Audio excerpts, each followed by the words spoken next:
दर्द जलता रहा, हाँ दर्द जलता रहा। हर खुशी अजनबी बुझ गई जिंदगी, दर्द जलता रहा, हाँ दर्द जलता रहा।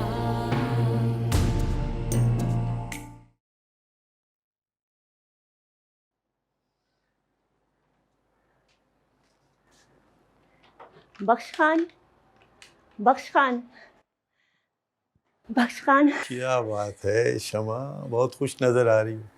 खैरियत है? बख्श खान, घर में खुशियां ही खुशियां आ रही हैं। ज्यादा मत उड़ो, क्योंकि ज्यादा खुशियां जो है ना खुशी को खा जाती हैं। अब इस बात का वक्त नहीं है। जाओ जाकर बलवानियों को बुलाओ। मैं भी गांव से कुछ औरतों को बुलाती हूँ। घर में कुछ हाले हों, कुछ सहरे हों।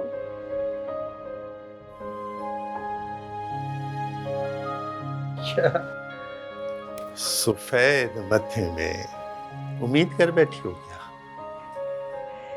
ये तो तुम खुद से पूछो। कुंवार के आने से पहले सारा बंदोबस्त करना है। इसका मतलब ये हुआ कि बख्श खान दादा बनने वाला है। वाह भाई वाह एजाज खान, सलाम है तुम पर। मैं मेहराब को बुलाता हूँ। दोनों शहर गए हैं डॉक्टरियानी के पास। अच्छी बात है, अच्छी बात है। ज़िच्चा और बच्चा का ख्याल करना बहुत ज़रूरी होता है। उसकी सेहत का ख्याल रखना बहुत ज़रूरी होता है। देगों का बंदोबस्त कर लेना। हाँ अच्छा याद दिलाया, मैं करवाता हूँ। और हाँ, कपड़ों के थान मंगवा लेना, जोड़े बांटने हैं। करता हूँ। मैं बाकी का बंदोबस्त करती हूँ। ठीक है। लो भाई, इसका भी मैसेज आ गया।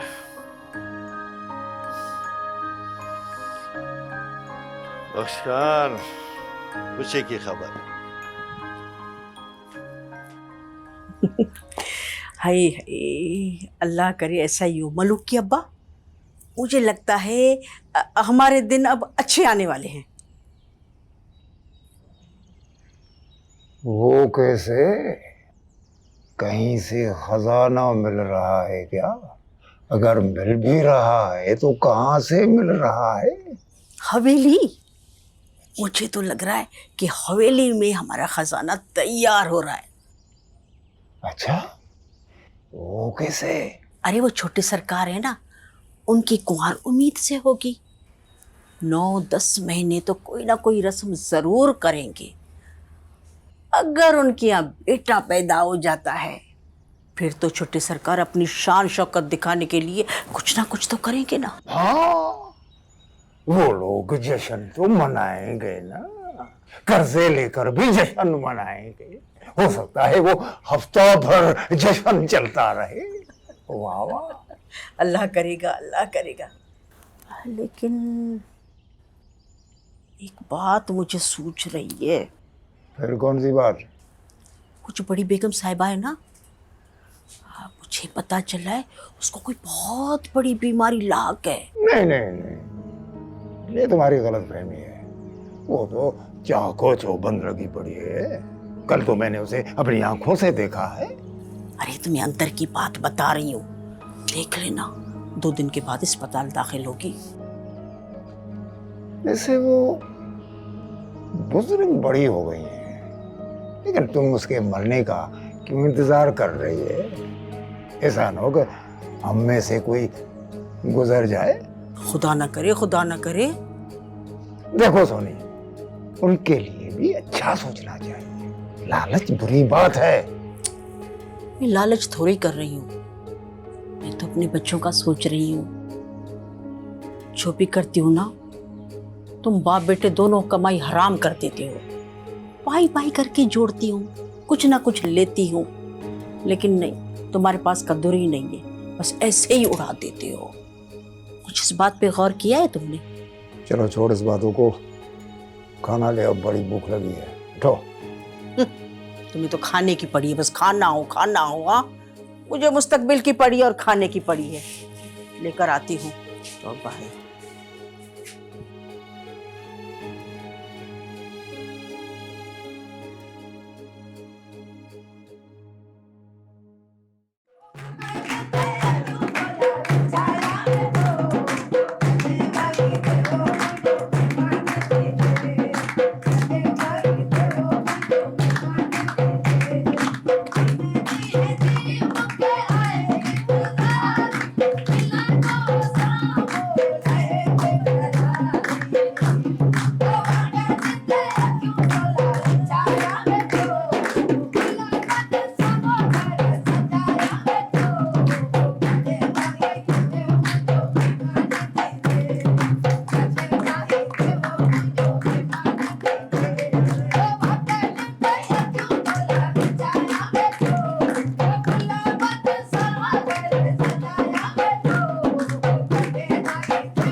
ये सब क्या हो रहा है? कुमार, आओ हमारे साथ बैठो, घोर सतूर करें, फिर तुम आराम करने चली जाना। पर अम्मी ये सब हो क्या रहा है, ये तो बताएं। वो तुम उम्मीद से हो ना?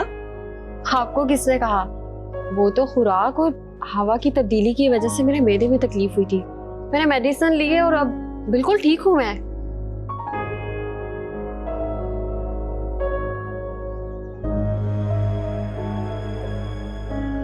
ऐसा कुछ भी नहीं है।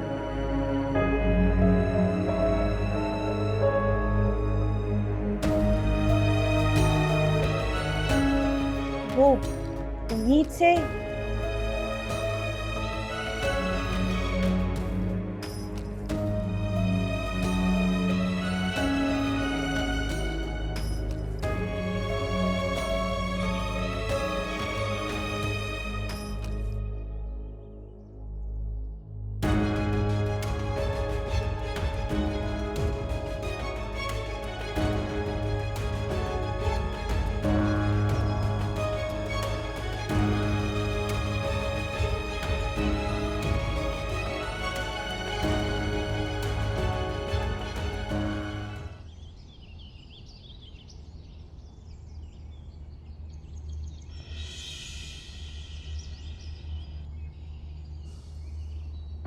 देखो उसना, खामख़ा जिद करने की जरूरत नहीं। सरकार मुझे जाने दें। हाँ हाँ, जाने दूंगा, तुम तो मेरी जान हो। मैं वैसी लड़की नहीं हूँ जैसा आप समझ रहे हैं, मैं शादीशुदा हूँ। यही बात तो तुम्हारी मुझे अच्छी लगती है। आप गलत कर रहे हैं। तुम्हारे लिए ये आखिरी मौका है, नहीं तो पछताओगी। उसना, जल्दी आओ भाई, क्या हो गया? आओ।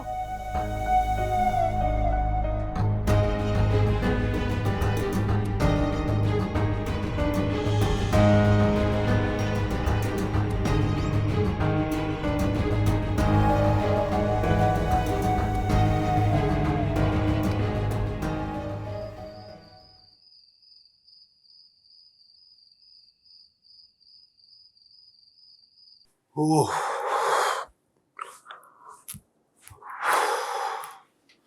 देखा तुमने कितना खुश हो रहे थे मेरे घर वाले।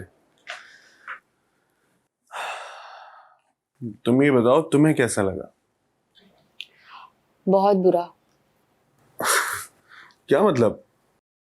ऐसे उनको देख के मायूसी हुई, जैसे उम्मीद सी बांधी।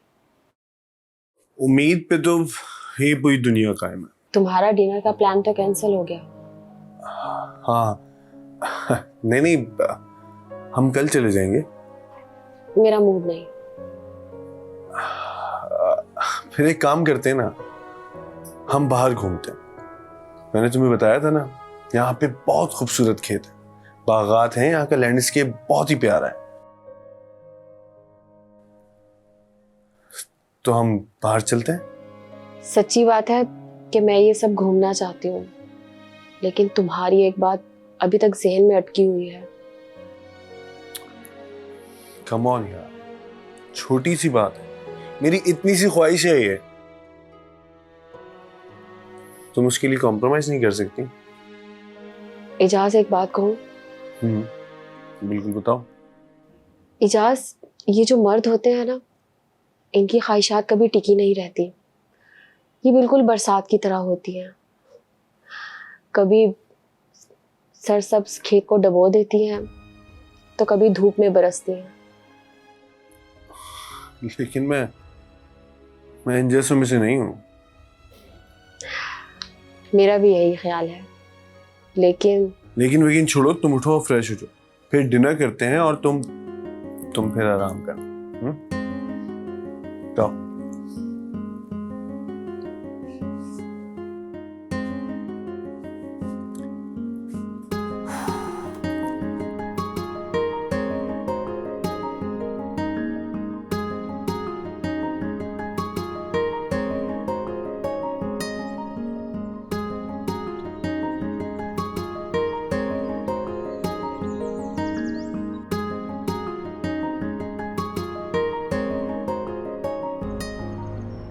मैं वैसी लड़की नहीं हूँ जैसा आप समझ रहे हैं, मैं शादीशुदा हूँ। यही बात तो तुम्हारी मुझे अच्छी लगती है। आप गलत कर रहे हैं। तुम्हारे लिए ये आखिरी मौका है, नहीं तो पछताओगी।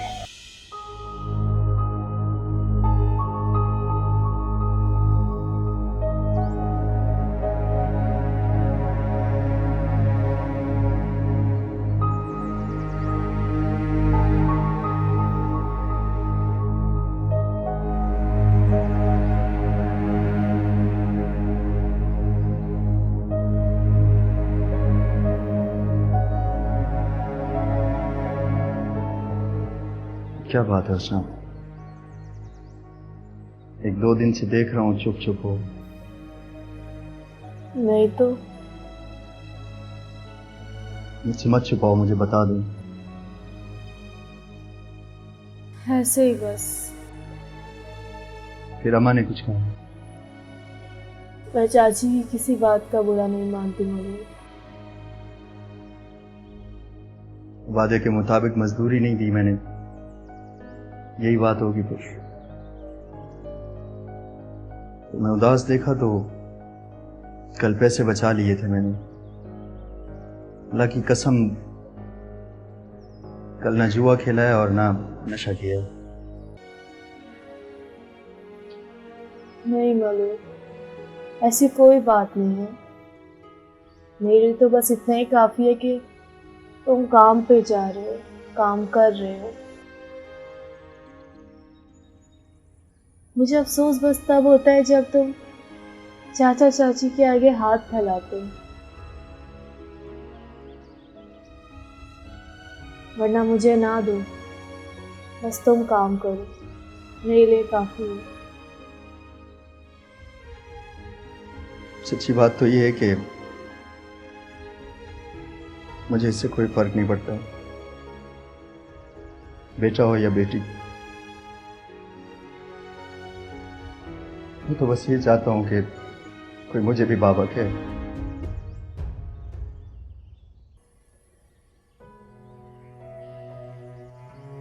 मलूक, हो मलूक,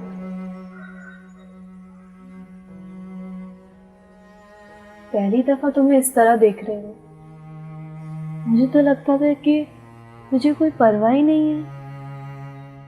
ऐसे कैसे नहीं है परवाह? तो ये भी जानता हूं कि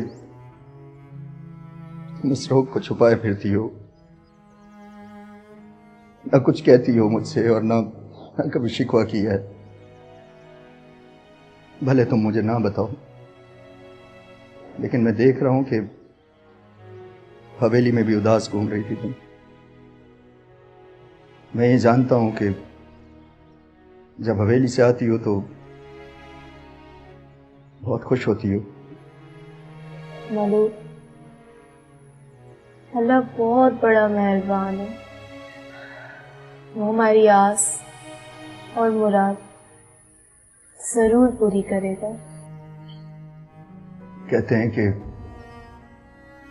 जब मियाँ और बीवी की एक ही ख्वाहिश हो तो अल्लाह ताला उसे जरूर पूरा करता है। अरे मुझे लगता है मैं गलत टाइम पर आ गई हूँ। अरे नहीं नहीं चाची, ऐसी कोई बात नहीं है, हम लोग तो बस बात कर रहे थे। आ जाओ। पर तुम दोनों का चेहरा क्यों उतरा हुआ है?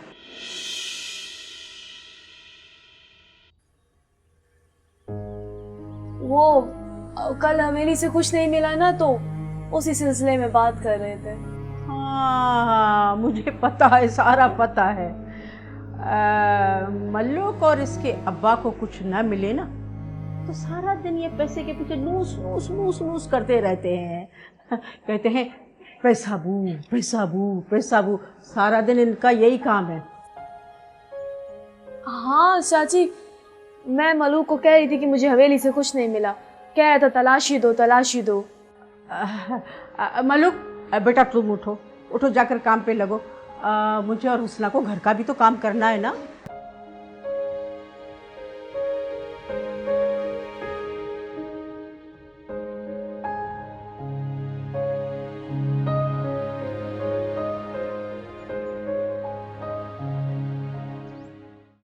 तो यार तुमको मुझसे कुछ बात करनी है? बाबा साईं, हमारे इलाके में स्कूल कितने हैं? एक स्कूल मिडिल तक है, दूसरा कोशिश करो हाई हो जाए। बच्चों को बहुत दूर जाना पड़ता है। मेरा ख्याल है लड़कियों के लिए कोई स्कूल नहीं। बिल्कुल ज़रूरत है, प्राइमरी तक हो जाए तो तब भी सही है। वालेकुम। वालेकुम सलाम। आओ बेटा आओ, इजाज़त। आज हमारे फयाज मियाँ को जो है इलाके के फ़िक्र, मसाइल की फ़िक्र नज़र आ रही है। ये तो बहुत अच्छी बात है। अगर बच्चियों के लिए स्कूल नहीं है तो हमें स्कूल बनवाना चाहिए। हाँ बिल्कुल। बल्कि बाबा, लास्ट ईयर एमपी साहब ने वादा किया था ना, बजट मिलने पे वो स्कूल के लिए फंडिंग करेंगे। अरे वो तो सियासी वादे होते हैं बाबा साईं। मेरा दोस्त एजुकेशन मिनिस्टर है, मैं उसे कह के स्कूल मंजूर करवा लूँगा। ये तो बड़ी अच्छी बात है बेटा। बस अगले हफ्ते ही कराची निकलता हूँ। हाँ बेटा जाओ, उससे बात करो, उससे यहाँ आने की दावत दो। सियासतदान भले बहुत अच्छे दोस्त हो, लेकिन उनको दिखावा पसंद होता है। वैसे बाबा आप ठीक कह रहे हैं, लेकिन गांव में तो अब जगह ही नहीं बची है कि हम स्कूल की बिल्डिंग कहाँ बनवाएंगे। एक वो आखिरी प्लॉट था, वो आपने बीएचक्यू को डोनेट कर दिया था। हाँ ये तो है बेटा, लेकिन अब हमें क्या करना चाहिए? मेरी नज़र में एक ज़मीन है, जगह भी अच्छी है, सड़क के पास भी है, किसी को आने जाने में तकलीफ भी नहीं होगी। कौन सी जगह है बेटा? बाबा साईं, वो जो आपने सड़क के पास मेहराब को 2 जरेब दी हैं, वहीं पर स्कूल मंजूर करवा लेते हैं। लेकिन गरीबों से ये जमीन क्यों छीने? अरे हमारी ज़मीनें हैं, अच्छे मकसद के लिए इस्तेमाल हो रही है।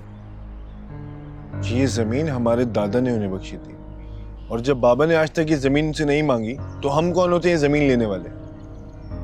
इस मसले का 2 ही हल है। एक तो ये कि मेहराब खान को बदले में एक ज़मीन दे दी जाए, या फिर सड़क के उस पास उमर खान की बहुत सारी ज़मीन है, उससे अदला बदला कर लिया जाए। बाबा साईं, आप ये सखावतें करना बंद करें, यही ज़मीन बेहतर है।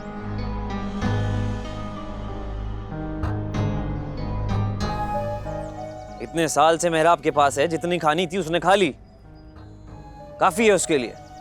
तुम्हें इस जमीन का ख्याल कहाँ से आ गया? तुम इस जमीन के क्यों पीछे पड़ गए हो? मैं क्यों पीछे पड़ूंगा? मुझे आप बताओ, आपको इतना खुसूसी हमदर्दी क्यों हो रही है उस जमीन से? तमीज से बात करो, बड़ा भाई हूं मैं तुम्हारा। खामोश करो तुम दोनों।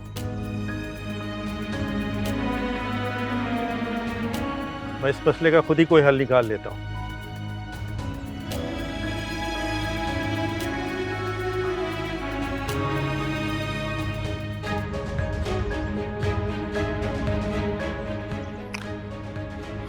बदतमीज।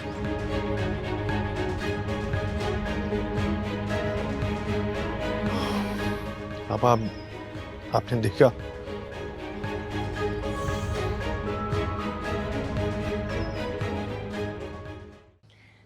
बड़ी अम्मा, मैं तो पहले दिन अपने पोते को एजाज के ये कपड़े पहनाऊंगी, सालों तक संभाल के रखे। अगर लड़की हो गई तो? ये कपड़े ही ऐसे हैं कि लड़का हो या लड़की दोनों पर जचते हैं।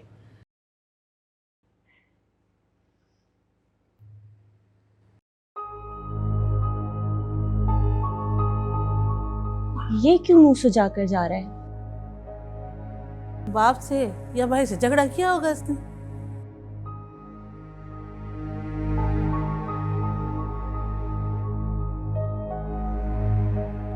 फयाज को तुमने कुछ कहा है क्या? उसको कुछ कहने की जरूरत है क्या? हर वक्त तो गुस्सा उसकी नाक पे सवार रहता है। लेकिन हुआ क्या है? कुछ भी नहीं, मुझे कुछ नहीं पता। एक जरूरी काम है, मैं बाद में बात करता हूँ। समझ नहीं आती है। मैं खुश थी कि मेरे दोनों बेटे घर आएंगे तो घर में रौनकें बढ़ेंगी। कुछ नहीं होगा, सब ठीक हो जाएगा। दोनों भाई आपस में घुलेंगे मिलेंगे। ये छोटी मोटी बातें तो हर घर में होती है।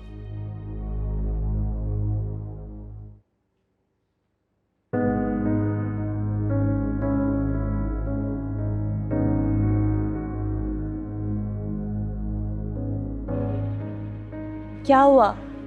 आप परेशान क्यों लग रहे हैं? अरे परेशान क्यों ना हो, जब मेरी जवान औलाद मेरे ही सामने फजूल किस्म की बहस करे और इतनी भी हया ना हो कि बाप बैठा हुआ बाप के सामने रूठ कर दोनों एक दूसरे से चले गए।